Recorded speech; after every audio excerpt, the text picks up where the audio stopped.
তো রীতি, তোকে এতক্ষণ আমি দু সংখ্যার গুণটা বোঝালাম, দেখালাম, যেমন আমাদের 2-এর অঙ্কটা হয়ে গেছে।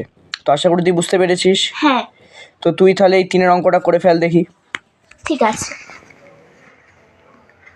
আচ্ছা, খাতাটা একটু সোজা করে নে। হ্যাঁ হ্যাঁ হুম।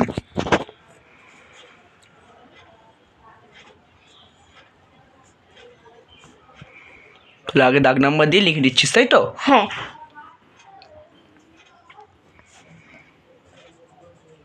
এবার আমি দুভাগে করব, যেহেতু সংখ্যাটা বড় আছে। হুম। ওই জন্য নামটাটা বলে বলে কর। হ্যাঁ, আর 2×16, এখানটা যেহেতু শূন্য আছে তাই এখানে 16টাই বসিয়ে বসে দেবো। যাবে, ভেরি গুড। এখানটা এবারে 2 0 0 হবে। শূন্য সঙ্গে কোনো কিছু গুণ করলে শূন্যই হয়। হ্যাঁ হ্যাঁ ঠিক। হ্যাঁ। এবার 4×8। Very good.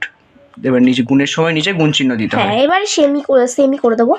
আবারও সেম, তার মানে 8 2 16 6, মানে 16 শূন্য আছে, 16টা পুরো বসে যাবে। হ্যাঁ। আবার শূন্য, এবার আবার 8। এবার পাশে কি চিহ্ন দেবো? যোগ চিহ্ন। যোগ চিহ্ন। এবার যোগটা করে ফেল তাহলে। এই যেখানে 6 হবে, 6 6 এর 1 7, 7, এখানে যোগের বেলায় একই বসে যাবে। 8 যেরকম আছে বসে গেল। এবার আবার 8ই হয়ে যাবে। তাহলে এখানে আমাদের অঙ্কটা হয়ে গেল, তাই তো? হ্যাঁ। Very good. এবার আমি উত্তরটা লিখবো। তাহলে উত্তরটা লিখে ফেল। তাহলে উত্তরে কি লিখবি? নির্ণীয় গুণফল যেই সংখ্যাটা বেরিয়েছে ওটা। Very good.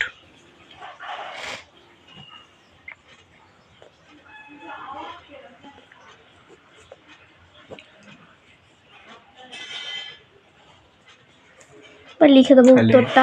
88,176। 176। তাহলে এটা আমাদের ফাইনাল অ্যান্সার। হ্যাঁ। Very good.